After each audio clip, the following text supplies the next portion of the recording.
the psychological secret that makes a man love you after you hurt his ego. The meeting of two personalities is like the contact of two chemical substances. If there is any reaction, both are transformed. Carl Jung. Welcome to Spiritual Wisdom. In today's video, we're diving deep into one of the most surprising truths of male psychology. How wounding a man's ego, when understood through a spiritual and psychological lens, can actually spark a deeper emotional bond. This isn't about playing games or manipulation.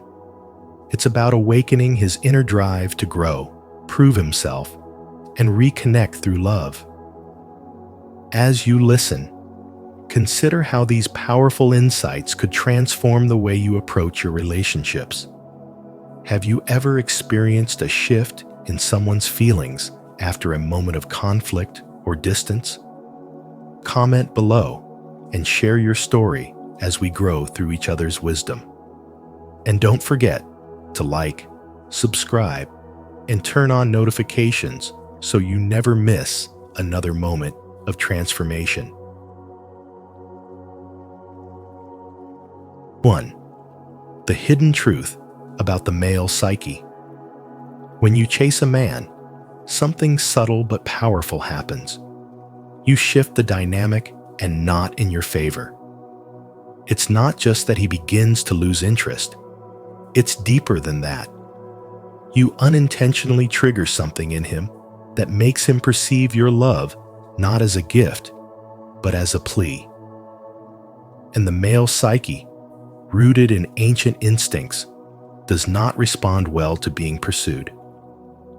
Carl Jung's teachings on the unconscious reveal that men carry deep archetypal patterns, one of which is the need to feel like a protector, not a possession. When that is flipped, when he becomes the one being pursued, something essential in his sense of masculine identity starts to erode. The male ego is fragile, yet it's also where his strength is stored. It thrives on feeling respected, needed, admired. And when you hurt his ego intentionally or not, you wound that core sense of self. His immediate reaction is withdrawal. He may seem cold, distant, or indifferent, but deep down, something is stirring.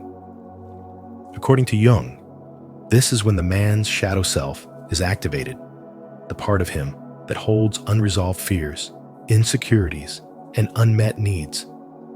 And here's the secret few women know. If you respond to his silence with dignity, not desperation, you awaken a deep emotional current inside him. It's not about ignoring him or playing games.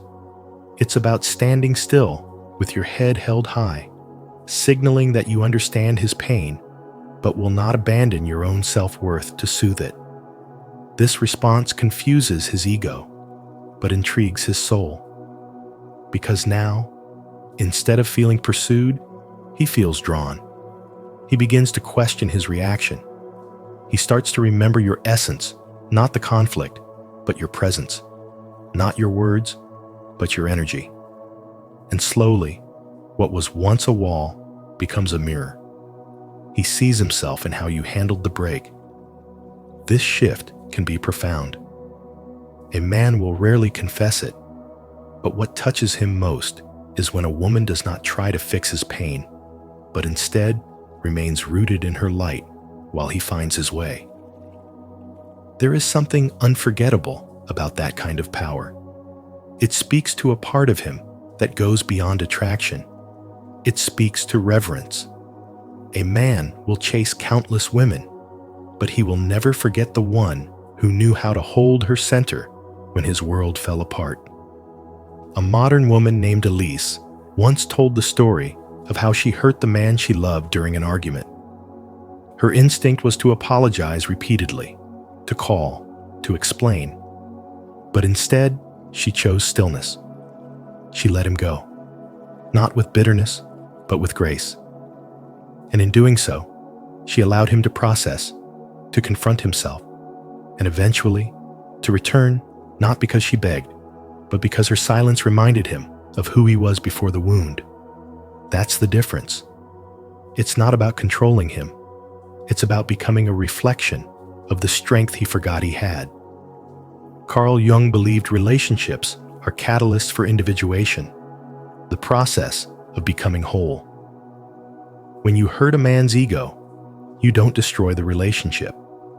You begin a psychological dance that can either break both of you or awaken both of you. The outcome depends on whether you choose panic or power, reactivity or reflection.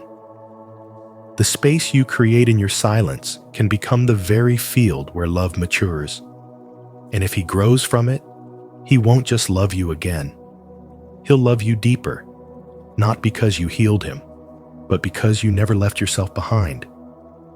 Have you ever noticed how chasing a man made him pull away? If so, share your story in the comments. Your insight might help someone else. If not, comment, "I'll observe," to join this journey of understanding the hidden truth about the male psyche together. 2. Carl Jung's insights on the male ego. Carl Jung believed that within every man lies a primordial wound, a deep, unconscious need to prove his worth.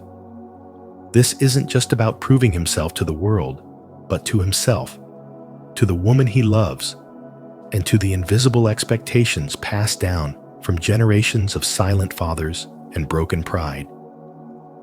This inner wound is not weakness.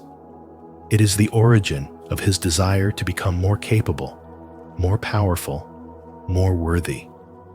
And when a woman touches that wound, especially after hurting his ego, something ancient awakens in him. Not all women can trigger this transformation.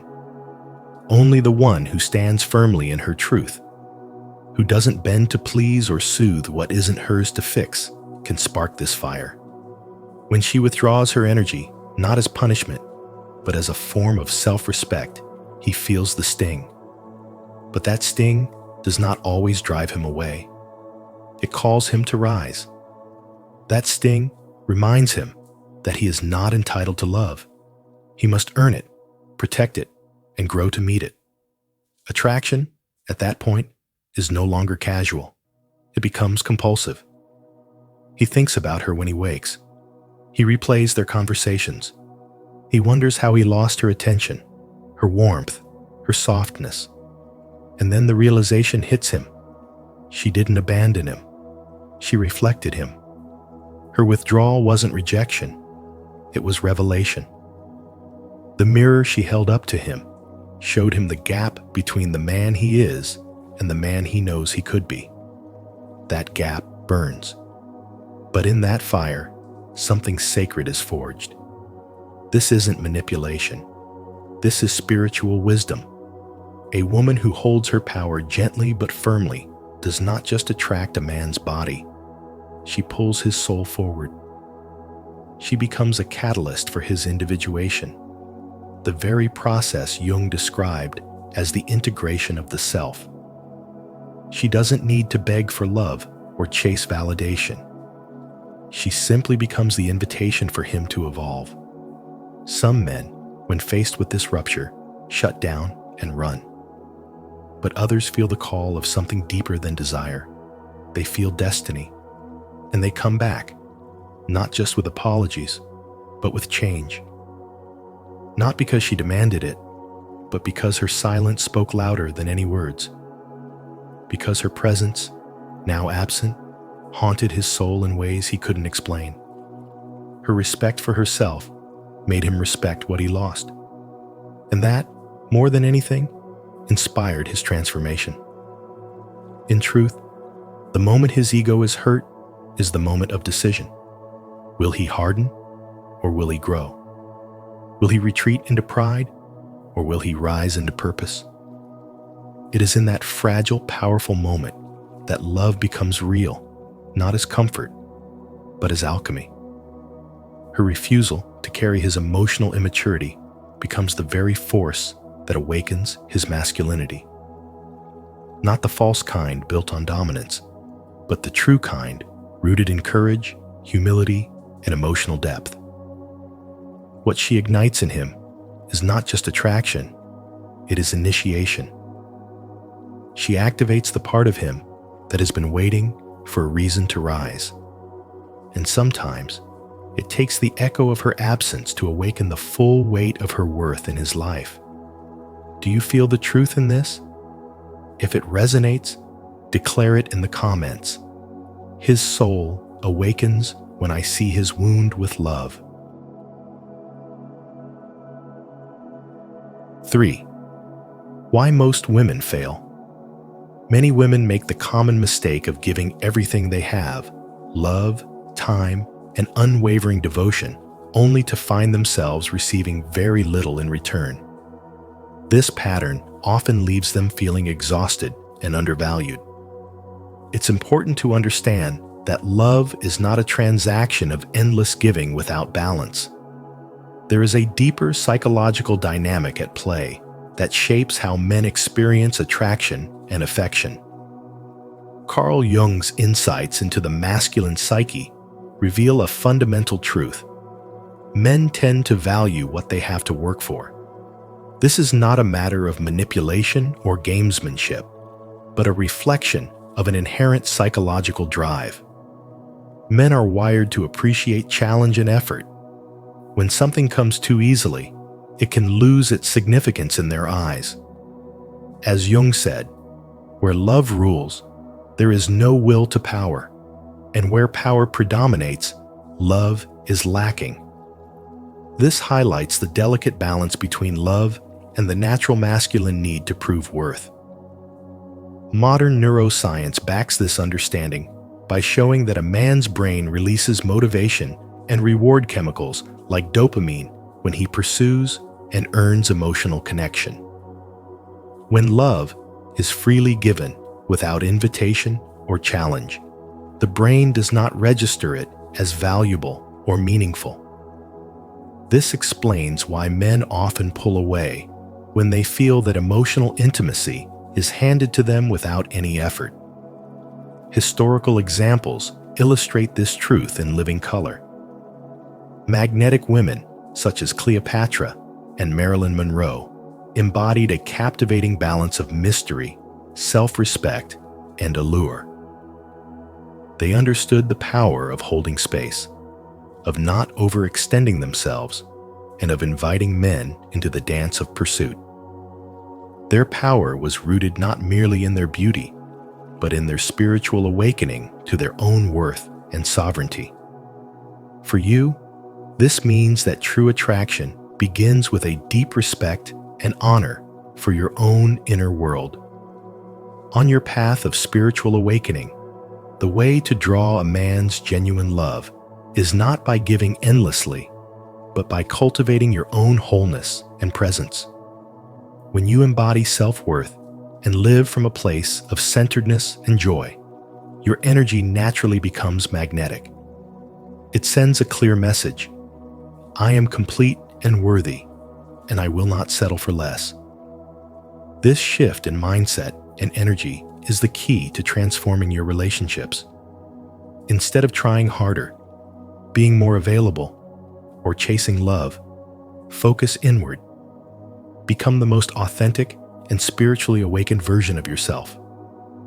When you do, the right man will be drawn to you, not by force or neediness, but by resonance. As the saying goes, when you know your worth, you stop giving people discounts. Understanding this is not about playing hard to get or pretending to be someone else. It is about emotional intelligence and spiritual wisdom, recognizing the laws that govern attraction and honoring the sacred dance of relationship.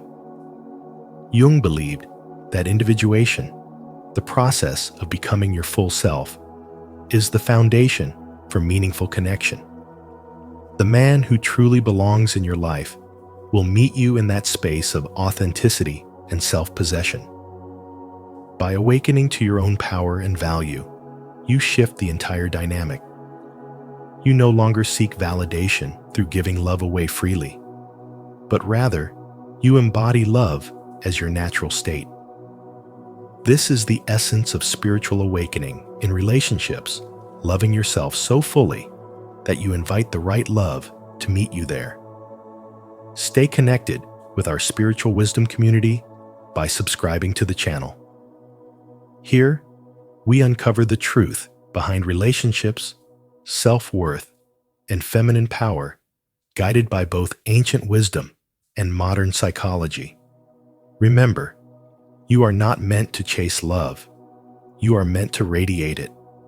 You are worthy of effort, devotion, and honor. 4. The 3 secrets to affecting the male ego. The first secret to truly influencing a man's ego lies in becoming his soul mirror. This means seeing beyond who he is in the present moment and recognizing the vast potential that resides within him. When you lovingly challenge him to step into his best self, you create a subtle psychological tension that motivates him deeply.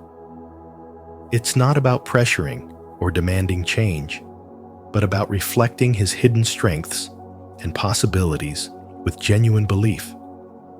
Carl Jung's insights show us that people are drawn to what awakens their unconscious desires. So by embodying this mirror, you spark in him a drive to grow and to earn your admiration.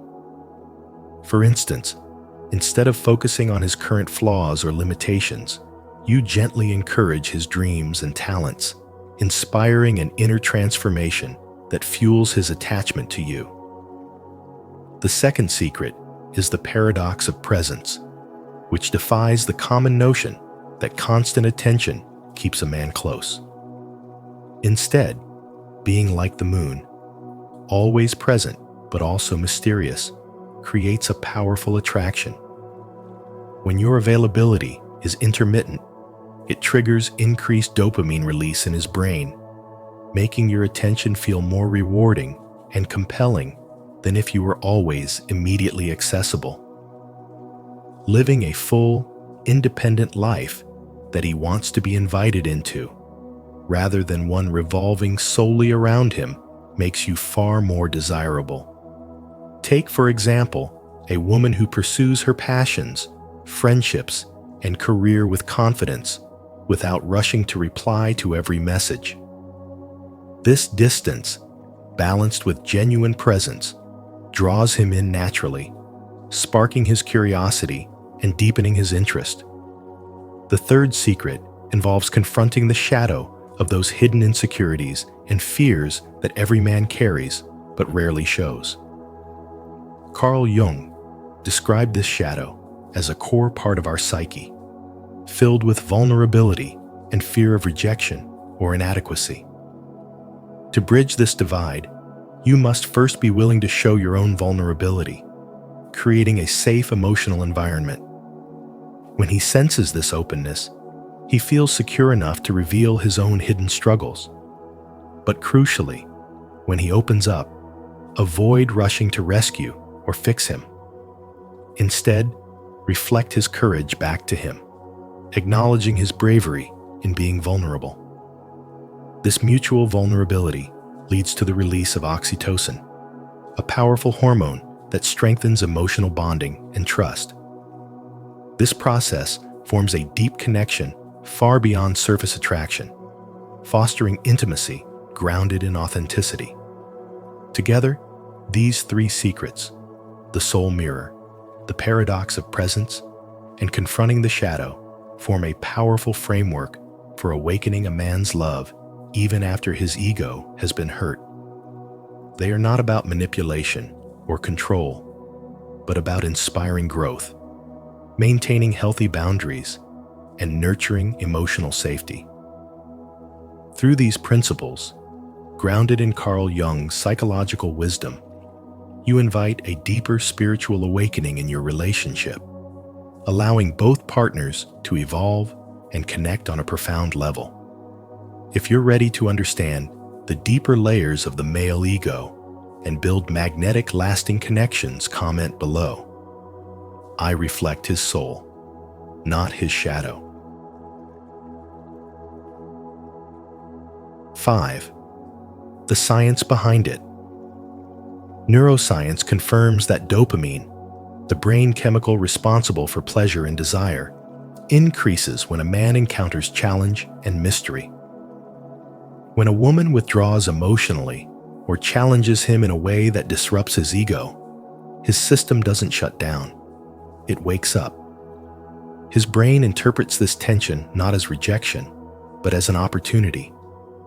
The mystery stirs his curiosity, the uncertainty stimulates pursuit, and the chase reawakens his desire. Spiritual wisdom reminds us that contrast is necessary for clarity, and in the space where certainty is shaken, a man begins to question what and who matters most. As this dynamic unfolds, vasopressin enters the picture. Known as the bonding hormone in men, vasopressin is released when a man feels compelled to rise to a challenge. But not just any challenge, the kind that makes him feel more like a man, not less. When a woman triggers his ego, but does not belittle his essence, she becomes a mirror reflecting his untapped potential. This ignites his instinct to protect, to commit, to connect. The very wound to his ego becomes the reason he wants to prove himself, not just to her, but to himself. The pain, rather than pushing him away, awakens in him the impulse to draw nearer, to anchor deeper. In that moment, bonding is no longer about comfort, it's about becoming. Then, in the softer stages of reconciliation, oxytocin begins its work. This hormone, often called the love molecule, flows when emotional intimacy and vulnerability are shared. After the storm has passed, when she creates a space where his defenses are no longer needed, he feels safe enough to let his armor fall. And in that safety, something sacred happens. He stops projecting his idealized image of her and begins seeing the real woman before him. Simultaneously, he begins to see himself more clearly. This is the essence of Carl Jung's teaching. The anima, the inner feminine in a man, is not found in a perfect woman, but in the woman who challenges him to awaken. The disruption she brings shakes the projection, and in its place, a real connection begins to grow. What seems like a rupture becomes a rite of passage. His ego was not destroyed, it was transformed. He no longer loves from fantasy, but from presence. And what draws him back is not only desire, but recognition. He sees in her the catalyst of his own growth, the silent architect of his emotional depth. It is not the woman who always agrees, pleases, or appeases that bonds him. It is the woman who stands firm in her truth while offering a safe space for him to evolve. The cycle of challenge and comfort, distance and closeness, ego and essence becomes a spiritual dance, not a manipulation of hormones, but a map of human transformation. In this dance, spiritual wisdom reveals its power. Love is not just a feeling, it is an alchemical fire. It burns away illusion, awakens memory, and purifies intention. A man falls in love, not because a woman never hurt him, but because the pain she caused led him back to something real, a part of himself he forgot, and a kind of love he never knew he needed. If this science opened your eyes, don't forget to subscribe for more wisdom on how brain chemistry shapes love, bonding, and attraction. Tap the bell so you never miss a breakthrough. 6. Applying this in real life. Start with yourself. Honor your potential, your shadow, and your mystery. Your potential is not just about what you do. It's the silent power in how you hold yourself when no one is watching. Your shadow, though often misunderstood, carries the raw, unpolished truth of who you are, your desires, your instincts, your fire. And your mystery? That's the part of you that doesn't need to explain, impress, or perform. It's the quiet strength of knowing that not everything about you is meant to be understood. Some parts are meant to be felt. When you begin to move from this place of self-honor, everything shifts. You no longer feel the urge to respond immediately, to explain yourself, to overextend. You realize that your energy is sacred and not everyone deserves instant access to it. So, you pause, not to punish him, but to protect your peace. And in that silence, something powerful happens. He starts to wonder, not out of confusion, but curiosity. Because mystery sparks desire, and desire invites him back to his own emotional edge. As you grow into this new self, you begin to keep parts of your life sacred. You no longer broadcast every emotion or detail of your day. Not out of secrecy, but sovereignty. You don't need the world to validate what you're living. You are living it for yourself. And in doing so, you become less predictable, more rooted, and infinitely more magnetic. A man who once took your presence for granted now finds himself drawn back in, not by your words, but by the silence that now speaks louder than ever. You also begin to challenge him, not with pressure, but with presence. When you look at him, not as a project to fix, but as a soul capable of greatness, you awaken something ancient in him. He feels seen without being judged, encouraged without being controlled. This is the difference between a woman who needs love and a woman who embodies it. The first demands, the second inspires. And the man who once recoiled from your intensity now feels summoned by the warmth of your gaze, the steadiness of your energy, the quiet invitation to rise. All of this is only possible when you lead from subtlety and authenticity, not performance or manipulation. True spiritual awakening begins when you no longer feel the need to bend yourself into someone else's expectations. Instead, you become honest, not harsh, but real. You speak with softness and walk with clarity. You let your presence do the speaking, and it speaks of depth, grace, and unapologetic self-worth. In this space, you no longer chase him, heal him, or convince him. You create a field where the right man naturally returns not to who you were, but to who you've become. And perhaps more importantly, to who he wants to become beside you. Leave a like if this message resonated with you. And don't forget to subscribe and turn on the notification bell so you never miss content that supports your inner growth and self-mastery. If you're ready to apply this wisdom in your own life, comment below. I honor my truth and my transformation.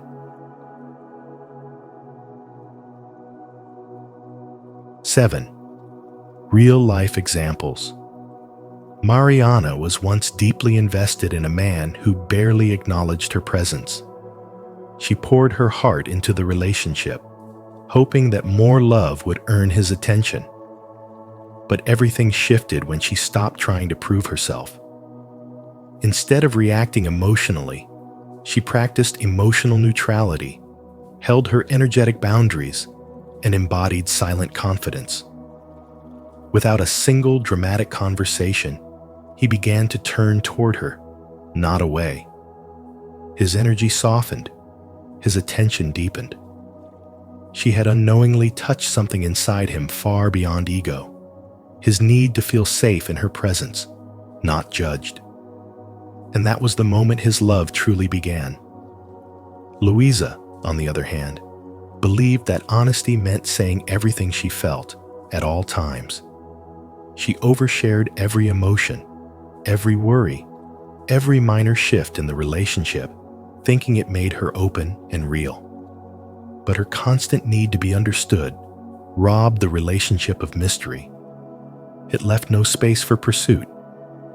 When she chose to reclaim her privacy, to hold back just enough for him to feel her depth without grasping all of it. Everything changed.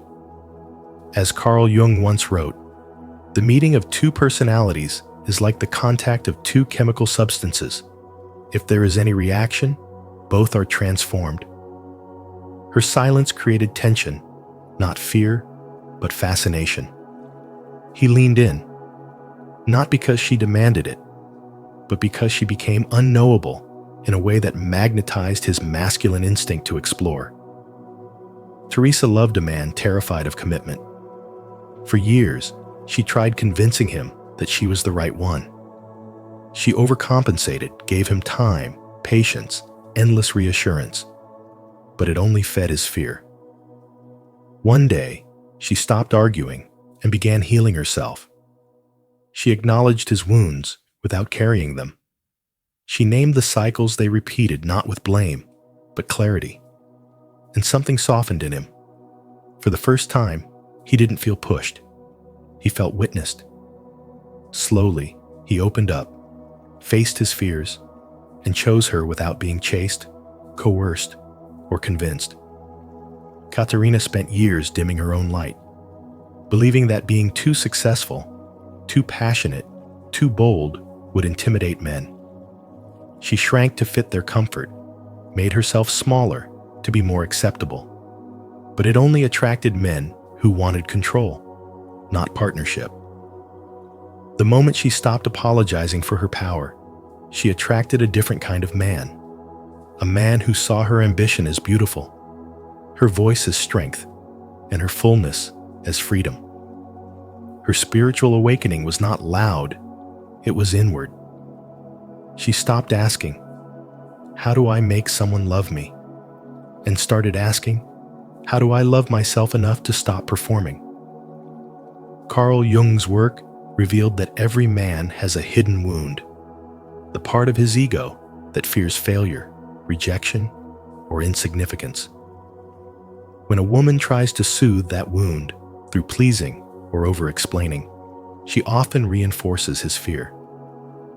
But when she mirrors wholeness by standing in her truth, honoring herself, and creating emotional space, she awakens his desire to rise, not retreat.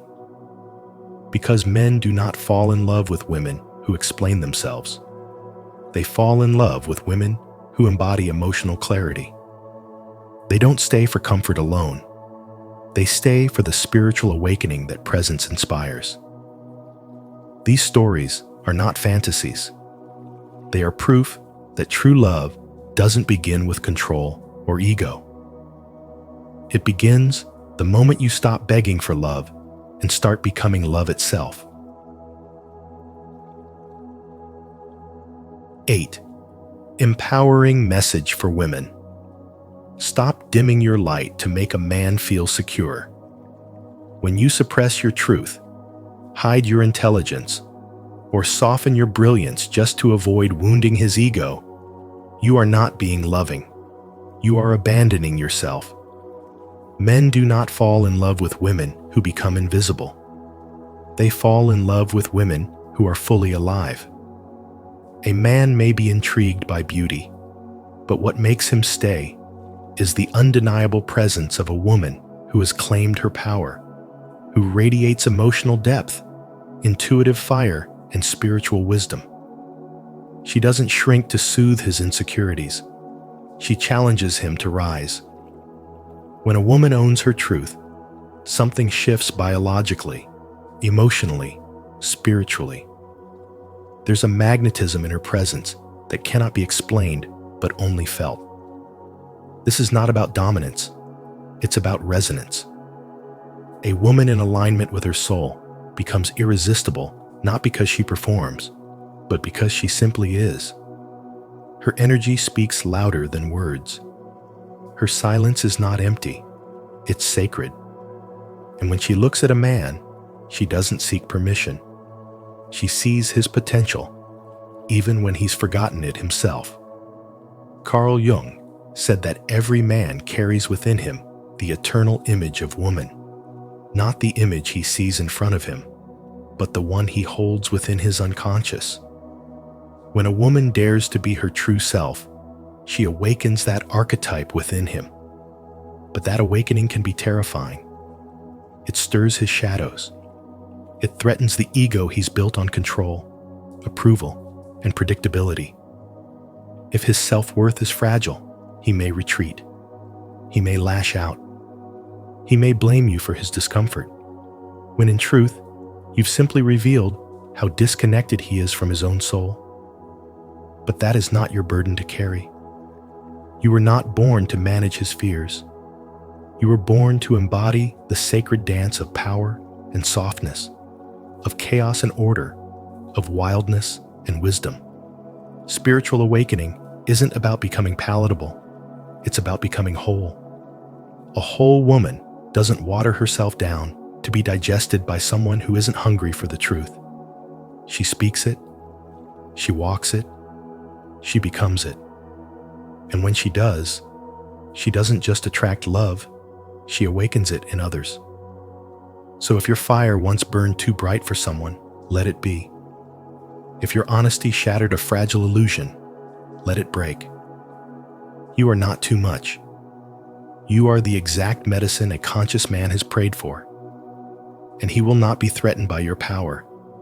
He will be called into his. If this message has awakened something deep within you, declare it in the comments. I will no longer dim my light. I was born to shine. And if you felt empowered by this, don't forget to like the video, subscribe to Spiritual Wisdom, and turn on the notification bell so you never miss a moment of inspiration. 9. The true purpose of this knowledge. This knowledge was never meant to be used as a weapon of control. It was meant to heal, to reveal, to help both you and the man you love become whole. The essence of spiritual awakening lies in this recognition. True love does not complete us. It reflects us. It does not ask for perfection, but presence. Carl Jung taught that real love happens when two whole individuals meet, not to fill a void, but to honor the fullness already within. It's a sacred mirror, not a missing puzzle piece. When a man's ego is hurt, he doesn't see clearly. He sees threat where there is none, rejection where there is reflection. The natural instinct might be to fix it, explain it, soften it, but that only deepens the illusion that love must be earned.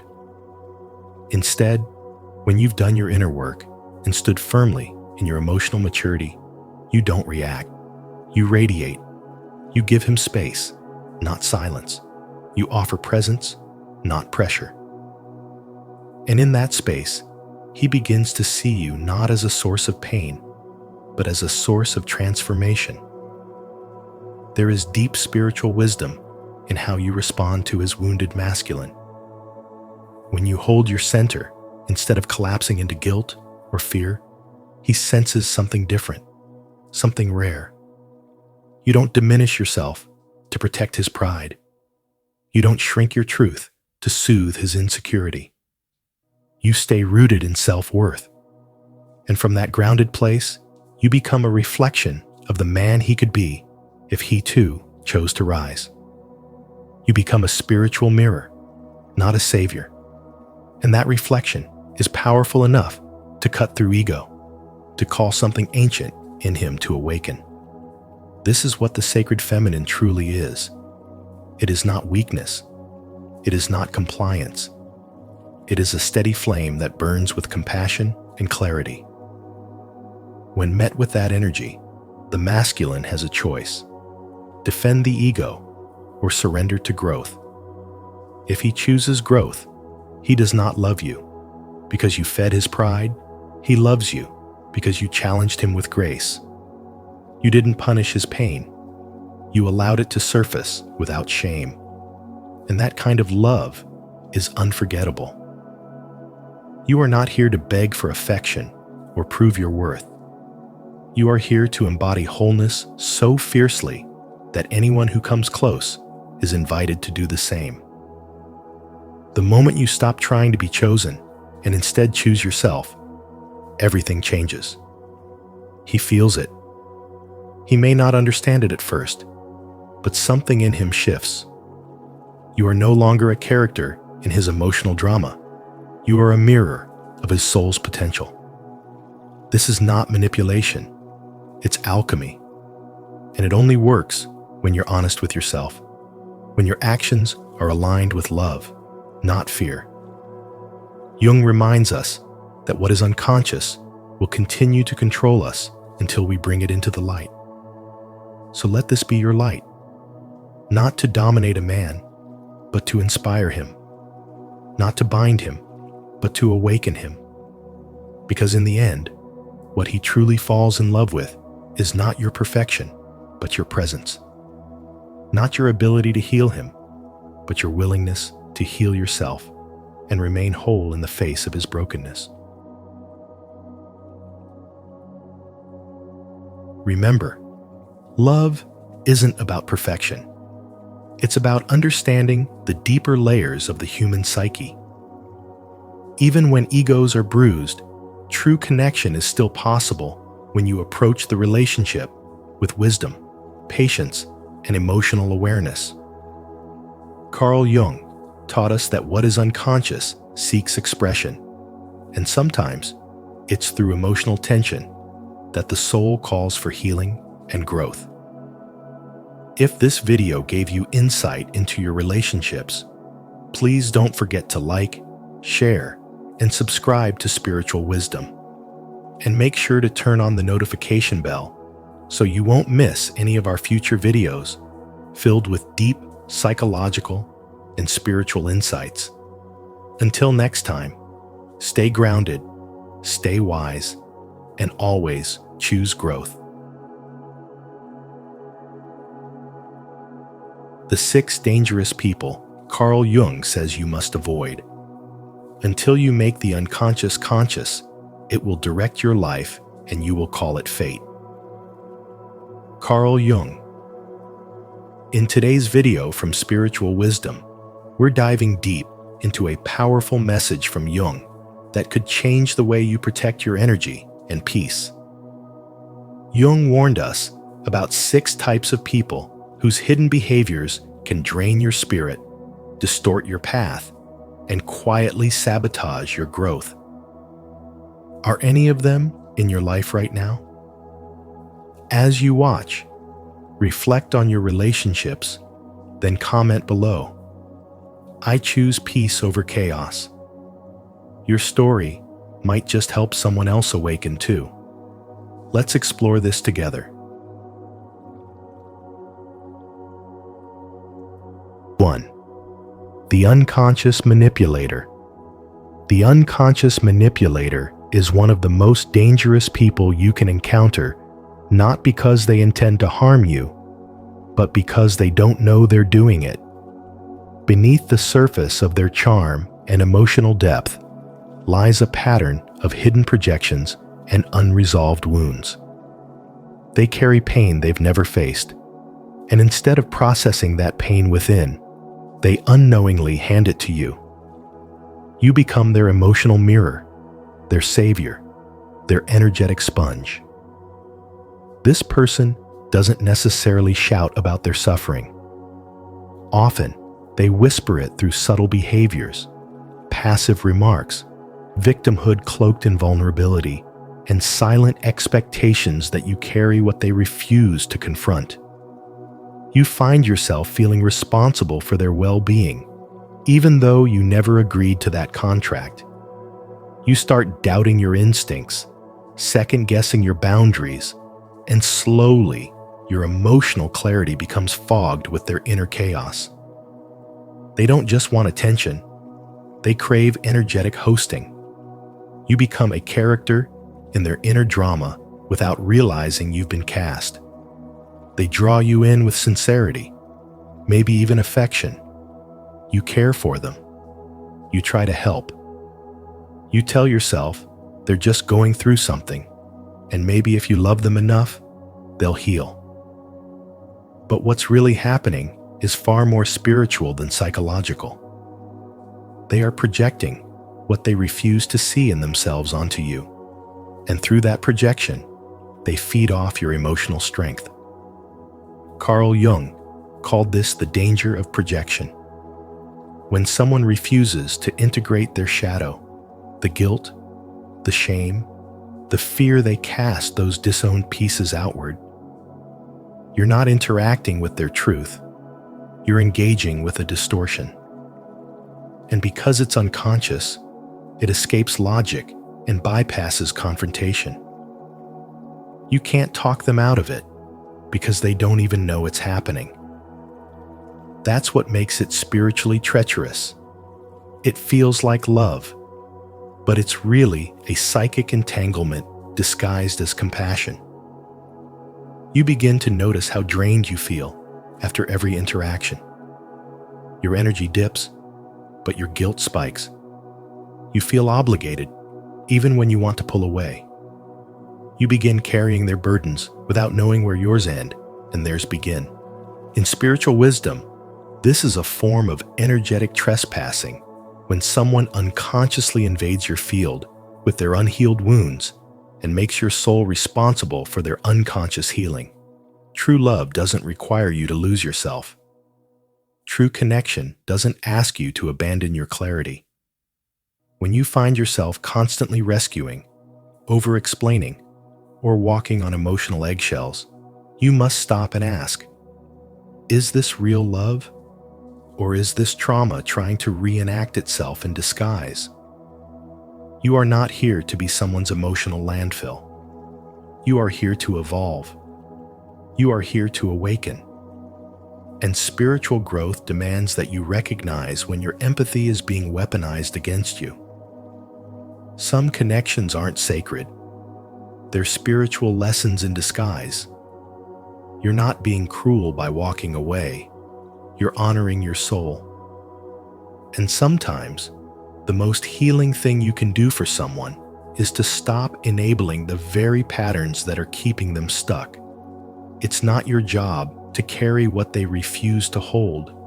Let go. Not with resentment, but with truth. Because as Jung wisely said, until you make the unconscious conscious, it will direct your life and you will call it fate. And your fate is far too precious to be entangled in someone else's denial. Have you ever found yourself emotionally drained after helping someone who never truly wants to heal? If so, share your story in the comments so others can relate and learn. If not, comment, I will protect my energy to commit to setting healthy boundaries and reclaiming your peace. Let's support each other on this journey of awareness and emotional freedom. 2. The bearer of the persona. The bearer of the persona is someone who has become a polished illusion so deeply attached to their social mask that they forget it's a mask at all. Polite, composed, and seemingly perfect, they navigate life as if it were a stage. Every gesture is rehearsed, every word filtered through the lens of public approval. But beneath that shiny surface, there is no spontaneity, no raw emotion, no truth. Carl Jung warned us of this kind of person, not because they are outwardly cruel, but because their subtle influence suffocates authenticity, both theirs and yours. When someone clings to their persona, vulnerability becomes threatening. They avoid emotional truth, not only in themselves, but in everyone around them. Instead of connection, they offer performance. Instead of presence, they offer presentation. They pressure others to match their polished facade, to uphold the same image-driven reality they inhabit. In time, you find yourself performing too smiling when you're hurting, nodding when you disagree, suppressing your own emotional depth so you don't disrupt their surface-level harmony. This dynamic is more than uncomfortable. It's spiritually dangerous. Carl Jung believed that the path to individuation The journey toward becoming your whole self demands truth, courage, and the willingness to embrace all that is raw and real within you. But the bearer of the persona blocks that path. Their mask isn't just their own burden, it becomes yours too. Being around them creates a quiet, creeping distortion. You forget what it's like to speak from the heart. You trade emotional honesty for acceptance. You dim your light to fit inside their glass cage of perfection. It happens slowly. Like Emily, a rising professional who admired her manager's composure. He was poised and graceful in meetings, always said the right thing, always looked the part. But as months passed, Emily realized she was no longer speaking up. She avoided sharing bold ideas. She began overthinking every conversation, worried about how she'd be perceived. Without realizing it, she had begun to wear her own mask, one that reflected his. What seemed like mentorship turned out to be mimicry. His emotional distance had spread like smoke, clouding her confidence. That's the silent danger Carl Jung wanted us to see. A person who lives entirely in their persona lives disconnected from their soul, and being in their presence can pull you away from yours. There's no joy in a relationship where everything must be filtered, every truth softened, every instinct restrained. What looks like grace may be repression. What feels like order may be a lack of inner freedom.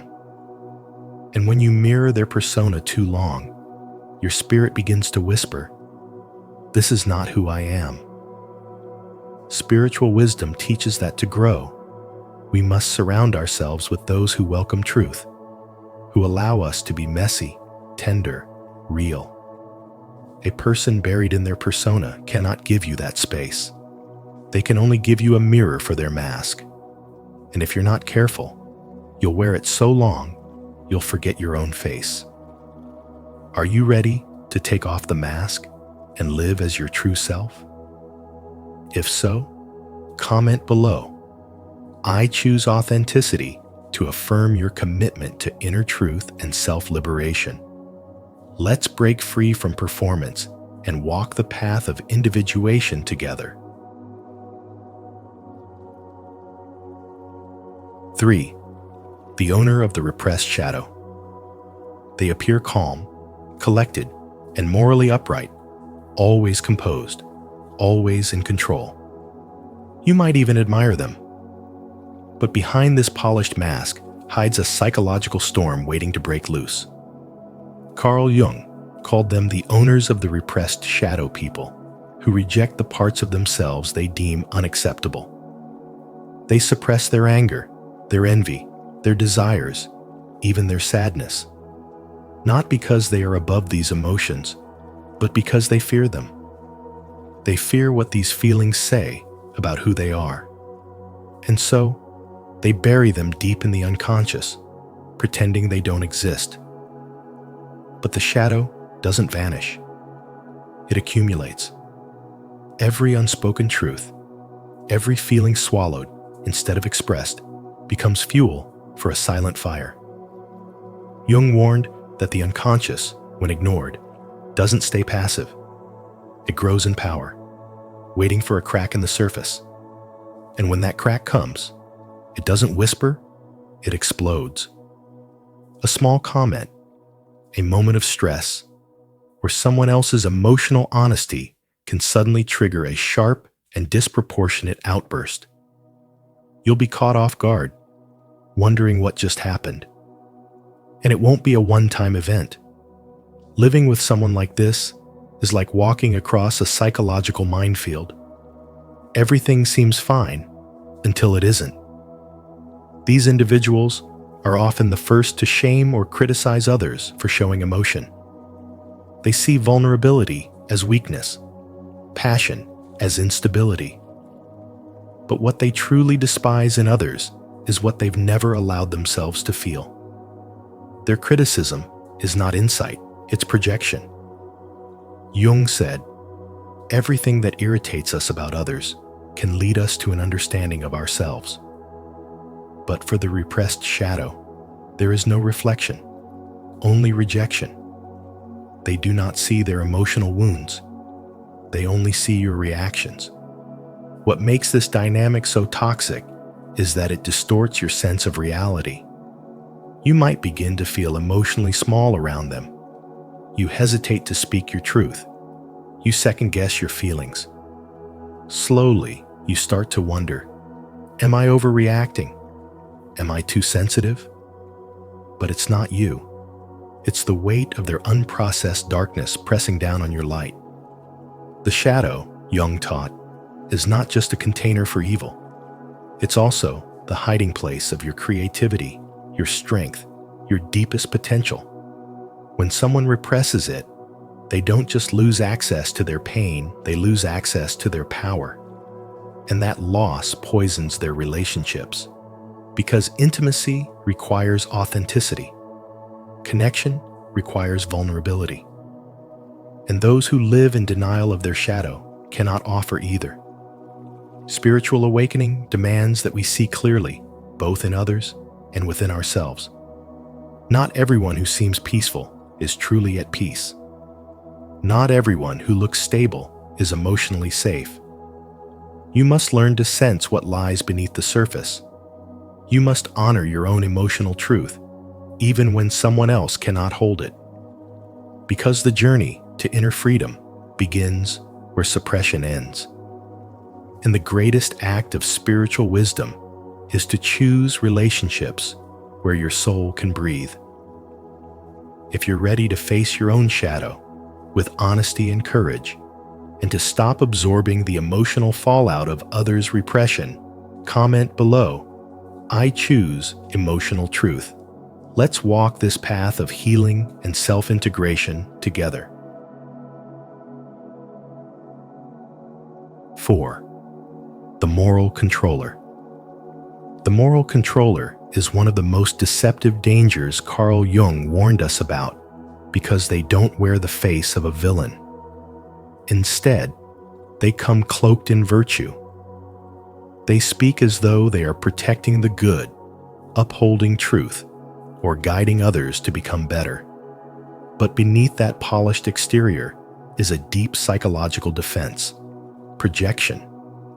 Jung's spiritual wisdom reveals that those who obsess over morality often do so because they cannot face their own unconscious impulses. They condemn others not out of love, but to avoid confronting their own shadow. In doing so, they turn morality into a weapon, not a compass, and use guilt as a method of control. They don't shout or attack outright. They suggest. They imply. They say things like, "I'm just concerned," or "I'm only trying to help." But the help always comes with shame. You begin to feel wrong for simply being yourself. Your laughter is too loud. Your ideas are too rebellious. Your joy is too much. Over time, you shrink not because you're bad, but because you've been made to feel bad for being human. Jung emphasized that excessive moralism is often a sign of internal repression. The more someone tries to control your behavior through moral critique, the more likely they are running from their own unresolved darkness. This is especially dangerous in families, where love is supposed to be unconditional. But for the moral controller, love becomes conditional on obedience. The child who is free-spirited, emotional, or curious becomes a threat. They're punished, not for wrongdoing, but for disturbing the parent's fragile inner image of order. In religion, the same pattern repeats. The moral controller uses doctrine not to heal, but to shame. They quote sacred texts, but forget the spirit behind them. Instead of guiding souls to freedom, they bind them in fear. The result is not spiritual awakening. It is suppression, fear, and performance. In strict institutions or belief systems, the moral controller enforces conformity. Individuality becomes a crime. Self-expression is labeled selfish. Dissent is rebellion against truth. Jung's teaching on individuation becomes essential here. The path to wholeness is not about fitting into a mold. It is about integrating all parts of ourselves, including the messy, complex, and emotional aspects that moral controllers want to erase. True spiritual wisdom embraces this paradox. It sees that growth comes not through perfection, but through honesty with our shadow. You'll know you're in the presence of a moral controller when you constantly feel small, guilty, or like you're walking on eggshells. Their energy doesn't invite authenticity. It demands compliance. And yet, they rarely see themselves as controlling. They think they're righteous. That's the most dangerous part. As Jung said, until you make the unconscious conscious, it will direct your life and you will call it fate. The moral controller is being directed by their unconscious, and until they face it, they will try to direct yours. Trust your inner compass. True morality uplifts. It does not humiliate. It liberates. It does not bind. It comes from awareness, not projection. When morality is used to shame rather than to guide with compassion, it has ceased to be moral. If this message helped you see the hidden dynamics of moral control, don't forget to like, subscribe, and share your thoughts in the comments below. Let's break free from shame-based systems and support each other on the path to deeper self-awareness and true spiritual wisdom. 5. The complexed person. The complexed person lives in a constant storm of unresolved emotional wounds, often hidden beneath a surface of charm or sensitivity. One day, they're warm and affectionate. The next, they're cold, irrational, or unpredictably angry. This instability isn't just confusing. It pulls you into their inner chaos. You begin shrinking yourself, tiptoeing around their triggers, and carrying the emotional weight they refuse to face. The more you try to create peace, the more you lose pieces of yourself. Carl Jung described these individuals as being dominated by complexes, psychic fragments, formed by trauma. These complexes, according to Jung, function like splinter personalities. They can hijack the person's behavior and emotions, making them act in ways that seem completely disconnected from the present moment. You're not interacting with the adult in front of you. You're confronting their abandoned pain, their rejected self, their unhealed memories. And the more unconscious these complexes are, the more powerful and destructive they become. In daily life, this shows up as emotional whiplash. One moment they're praising you, the next they're tearing you down for a slight that never existed. You're accused of being insensitive, unloving, or distant simply because their inner wounds are speaking louder than reality. You begin to feel like you're always doing damage control. But no matter how careful you are, it's never enough. You start to question yourself, your intentions, even your worth. That's the power of a complexed person. They don't just cause confusion, they make you doubt your truth. Spiritual wisdom calls us to compassion, but also to discernment. You can hold space for someone's pain, but you cannot let it become your prison. You are not the antidote to their trauma. You are not responsible for the healing they refuse to do. Carl Jung warned that when someone refuses to confront their unconscious, that unconscious will control them and in turn harm others. These people are not evil, but they are unsafe until they become aware.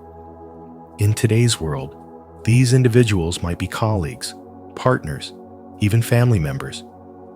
You may think you're helping by staying, by softening, by sacrificing. But emotional instability, when repeated and unchecked, becomes a form of manipulation, whether intentional or not. Every time you deny your own needs to avoid triggering theirs, you abandon your own center. Every time you excuse their chaos, you normalize the erosion of your peace. The truth is, you cannot love someone into healing. You cannot stabilize someone who hasn't chosen to become whole. And you cannot continue shrinking just to make someone else feel big. As Jung taught, the work of integrating one's shadow, one's trauma, is deeply personal. No one can do it for you, and no one should suffer because you've refused to. The complex person isn't dangerous because they're broken. They're dangerous because they're unaware. An unconscious pain will always look for someone else to carry it. Don't let that someone be you. If you've made it this far, comment below, "I'm staying aware," to show your presence and focus. Your voice matters. Every comment helps us grow this space for healing, clarity, and spiritual insight. Don't forget to like, subscribe, and share if this message spoke to you. 6. The psychic vampire. A psychic vampire doesn't always come cloaked in darkness. Often, they arrive in the form of a friend, a partner, or even a family member, someone who appears emotionally fragile, always in need, constantly seeking attention, validation, or comfort. At first, you respond with compassion. You listen, you offer support, you show up. But slowly, something shifts. Without realizing it, you begin to feel tired after every interaction, confused about where your energy went, guilty for wanting space. This is not a coincidence, it's a pattern. Psychic vampires don't want to grow or heal. They want to be carried. And it's always you who ends up doing the heavy lifting. Carl Jung observed this deeply destructive dynamic and offered spiritual wisdom that pierces through the illusion. He believed that psychic vampires are individuals who have failed to individuate, who have not yet awakened spiritually to their own inner self. Instead of drawing strength from within, they latch onto others, feeding off emotional energy like it's their only lifeline. Jung wrote, "People will do anything, no matter how absurd, to avoid facing their own souls." And this avoidance, this refusal to go inward, makes them cling outward to you. They don't see you as a person. They see you as a source. You'll notice that they often play the victim, subtly manipulating others through guilt, tears, or helplessness. They may not even realize they're doing it, but the result is the same: a toxic symbiosis, where your role becomes to emotionally rescue someone who never truly wants to be rescued. You feel responsible for their sadness, obligated to respond to every emotional crisis, expected to drop everything just to keep them afloat. Over time, this dynamic dissolves your sense of self. You stop asking, "What do I feel?" because you're too busy trying to manage what they feel. Spiritual awakening is not just about enlightenment. It's also about recognizing what dims your light. And nothing does that more quietly than a psychic vampire. They don't scream. They sigh. They don't demand. They imply. But make no mistake, the damage is real. The exhaustion, the anxiety, the emotional depletion, these are signs that your energy field is being drained. And if you ignore those signs for too long, you begin to lose touch with your own center. You begin to confuse overgiving with kindness, guilt with love, sacrifice with purpose. In truth, protecting your energy is not selfish, it's sacred. Jung's spiritual wisdom reminds us that real healing can only happen when a person faces their own unconscious shadow. If they refuse to do that inner work, no amount of your compassion will fill that void. You are not responsible for someone else's refusal to awaken. Your light is not meant to keep another person's darkness at bay. You are meant to walk your own path, not carry someone who won't move their feet. If someone in your life leaves you feeling consistently drained, confused, or guilty, listen to that feeling. It's not weakness, it's your soul speaking. And your soul knows when it's being robbed of its light. If this message has helped you recognize the hidden drainers in your life, leave a comment of awareness. I protect my energy and honor my peace. Your story might be the light someone else needs to finally break free. Don't forget to like, subscribe, and turn on the notification bell so you never miss another insight on your path to spiritual wisdom and emotional freedom. Thank you for joining us on this eye-opening journey through Carl Jung's timeless wisdom. The people we allow into our lives shape not only our mindset, but also our destiny. By becoming aware of these dangerous personality types, you're already taking a powerful step toward protecting your peace and preserving your energy. If you found this message valuable, don't forget to like, share, and subscribe to Spiritual Wisdom. Hit the notification bell so you never miss a moment of clarity, growth, and transformation in our upcoming videos. Stay mindful, stay empowered, and as always, protect your spirit